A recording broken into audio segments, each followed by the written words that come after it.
Burt Lancaster, Hollywood swashbuckler. Welcome to Actors Are Born, the podcast that takes you behind the scenes into the lives of the greatest movie stars. Today, we're talking about an icon with a magnetic smile and multifaceted talent, Burt Lancaster, a man whose screen presence filled the screen for nearly half a century, leaving an indelible mark on Hollywood history. But his story doesn't begin on a movie set, but rather under a circus tent.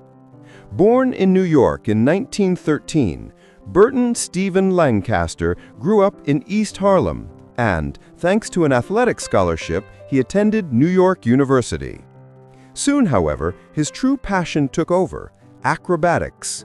Together with his friend Nick Cravat, he formed the duo Lang and Cravat, and performed as a trapeze artist in various circuses.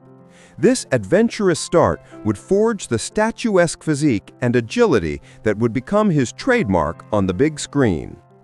The turning point came almost by chance. After having to give up his circus career due to an injury, and after serving in the Army during World War II, a theatrical agent noticed him in an elevator and cast him in a Broadway show. From there to Hollywood was a short step. In 1946, his debut in the film The Killers alongside Ava Gardner immediately launched him into the star system.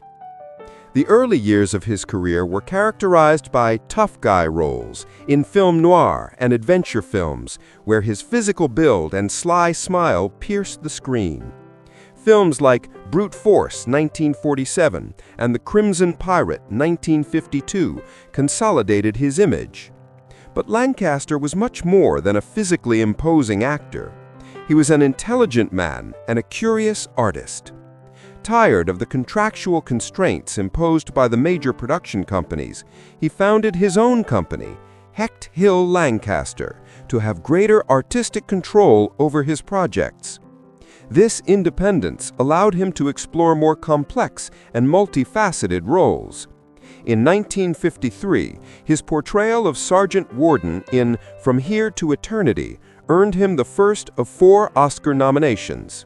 The scene of the kiss on the beach with Deborah Kerr has gone down in cinema history. He demonstrated his versatility in films such as Trapeze, 1956, where he put his circus skills to use, and Sweet Smell of Success, 1957, in which he plays an unscrupulous journalist. The ultimate recognition came in 1961, when he won the Academy Award for Best Actor for his extraordinary performance as a charismatic and deceitful preacher in Elmer Gantry. This role consecrated his ability to bring to life complex and morally ambiguous characters. A fundamental chapter in his career was his association with Italian cinema, and in particular with the director Luchino Visconti. Despite the director's initial misgivings, who considered him a gangster or a gunslinger, Lancaster gave a masterful performance in the role of the Prince of Salina in the film The Leopard, 1963. His portrayal of a melancholy aristocrat witnessing the decline of his world has become iconic. He would collaborate with Visconti again in the film Conversation Piece, 1974, for which he won a David Di Donatello Award. In his later years, Lancaster gave audiences other memorable performances in films such as Birdman of Alcatraz, 1962, which earned him the Volpe Cup at the Venice Film Festival, The Swimmer, 1968, Atlantic City, 1980, and Field of Dreams, 1989, his last film role. Off the set, Burt Lancaster was a civically engaged man, a supporter of liberal causes and civil rights. He also joined the fight against AIDS after his friend Rock Hudson was diagnosed with the disease. Burt Lancaster left us in 1994 at the age of 80, but his legacy lives on through his films. The American Film Institute ranked him 19th among the greatest stars in cinema history.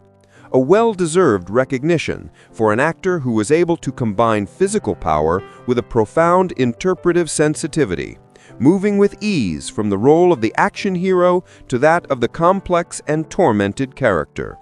A true born actor, who with intelligence and dedication carved his name in the firmament of Hollywood. You have been listening to Actors Are Born. Thank you for your attention. We look forward to seeing you for a new Artist's Portrait.